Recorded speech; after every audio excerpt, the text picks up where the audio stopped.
अभी कुछ दिन पहले दिल्ली में एक सभा हुई थी, जो पूंजीपतियों की, शाहूकारों की एक सभा हुई थी, और सभा का विषय था कृषि। किसान और कृषि पर सभा किसकी हुई थी? तो देश के उद्योगपतियों की बैठक हुई थी। और बैठक कहां हुआ था? तो दिल्ली में। और प्रधानमंत्री मनमोहन सिंह जी ने कहा कि मुझे मानना पड़ेगा, गत 15 वर्षों के आर्थिक नीतियों के परिणाम किसानों को कुछ नहीं मिला है। और एक कृषि को उन्होंने अंग्रेजी में कहा बाईपास किया है, बाईपास किया है। तो आपको मालूम है बाईपास का क्या मतलब होता है? आपको यहां से निकलते हैं तो जयपुर जाना है तो बीच में जोधपुर आती है, लेकिन जोधपुर के शहर में जब जाओगे तो शहर में भीड़ भड़ाका है तो फंस जाओगे। तो समय बचाना है तो बाहर से अगर जयपुर जाने के लिए बाईपास बना दिया जाता है, तो फिर जोधपुर के शहर में जाने की जरूरत नहीं है। आप जयपुर जाते हैं तो सीधा तो जोधपुर के शहर के बाहर से ही आप पहुंच जाते हैं, तो उसको बोलते हैं बाईपास। आजकल भीड़ भड़ाका बहुत हो गया तो बाईपास हर शहर में बनाते हैं। तो उन्होंने कहा कि आर्थिक नीति गत 15 वर्षों में कृषि को बाईपास किया है। तो यानी कृषि के अंदर आया नहीं है, बाईपास करते हुए आगे गया है। तो मैं पूछना चाहा, अगर बाईपास किया है, अगर कृषि को बाईपास किया है, तो फिर गया कहां है? कि भारत यानी कृषि है और कृषि यानी भारत है। अब जरा किसानों से पूछे कि भारत में अगर किसान नहीं है तो भारत कहां है? अब जरा ढूंढते निकलिए कि कहीं जाओ कि भारत के किसान नहीं है और भारत का दर्शन करना चाहो तो आपको मिलेगा नहीं भारत के। तो इसका मतलब है गत 15 वर्षों में अब आर्थिक नीतियों का अगर कृषि को बाईपास किया है तो भारत को बाईपास किया है। लेकिन आप जानते हैं कि हमारा प्रधानमंत्री जो है वो पूर्ण प्रधानमंत्री नहीं है। सत्ता में तो है और नेता भी है, लेकिन कलम चलाना है तो पीछे मुड़ के देखना पड़ता है। मैं कोई पार्टी के नाते नहीं बोल रहा हूं।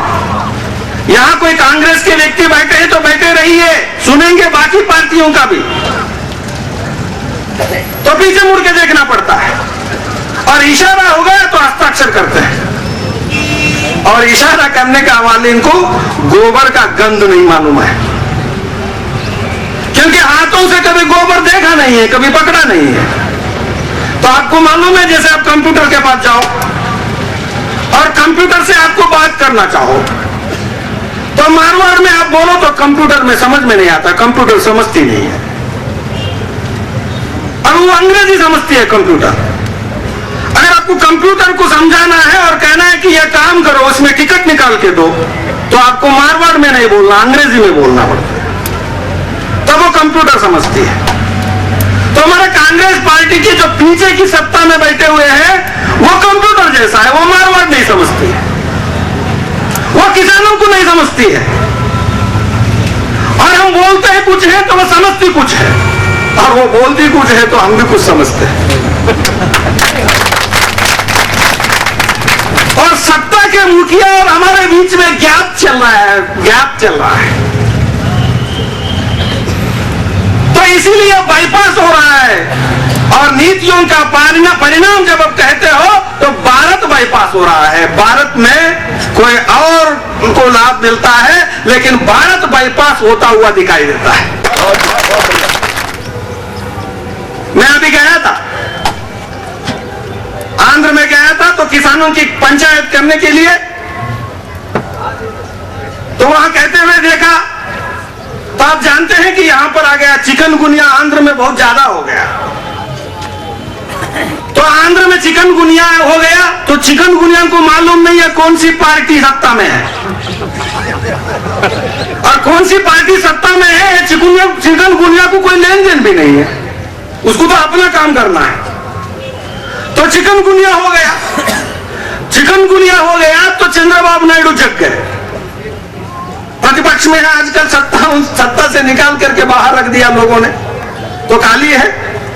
तो उन्होंने वक्तव्य दे डाला, पूरा सुबह से शाम तक बैठा कि आप पहले पन्ने से लेकर के अंतिम अक्षर तक लिख दिया चिकनगुनिया कैसे दुश्मन है इस देश का, और चिकनगुनिया से समझौता नहीं हो सकता है, और सौदेबाजी तो बिल्कुल नहीं हो सकता। लेकिन कांग्रेस का शासन आंध्र में है, यह चिकनगुनिया से सौदेबाजी कर रही है और कठोर कदम नहीं उठा रहे हैं, और लोग त्रस्त हैं, पीड़ित हैं, रो रहे हैं, और गरीब लोग सड़कों पर हैं, मर रहे हैं। ये चंद्रबाबू नायडू ने हस्ताक्षर से वक्तव्य दे दिया। तो मुख्यमंत्री हैं किसानों के नेता राजशेखर रेड्डी जी, तो उन्होंने वक्तव्य दे दिया। तो रात भर लिखा, फिर सुबह वक्तव्य दिया कि चिकनगुनिया मेरा कोई दोस्त नहीं है, मेरा कोई समझौता नहीं है। ईमानदारी से कह रहा हूं, चिकनगुनिया को मैंने निमंत्रित नहीं किया है, ये बोलते हैं। लेकिन चिकनगुनिया आंध्र में तो रुका नहीं, तो आंध्र से विदर्भ पहुंच गया, ट्रेन में बैठ करके विदर्भ पहुंच गया, नागपुर, और वहां से निकल करके मध्य प्रदेश पहुंच गया। तो सत्ता में बैठने वाले बदलते गए और प्रतिपक्ष में बैठने वाले भी बदलते गए। तो मध्य प्रदेश पहुंचा तो वहां के भारतीय जनता पार्टी के आदमी है मुख्यमंत्री, तो उन्होंने कहा कि जो वक्तव्य क्या देना है, चिकनगुनिया यहां आया है, तो आंध्र में पहला आया है, तो वहां के सरकार का वक्तव्य मंगाया, तो इन्होंने वक्तव्य दे दिया।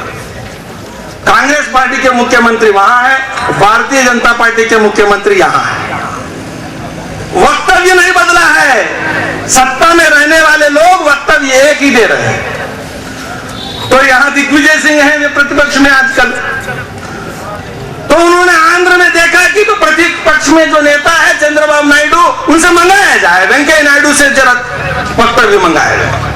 मंगाया और दे डाला कि भाई प्रतिपक्ष में जो देना है कि भाई समझौता कर रहे हैं। तो आप देखेंगे किसान और कृषि पर इसमें कोई अंतर नहीं है। जो चिकनगुनिया के साथ कर रहे हैं वो किसानों के साथ कर रहे हैं।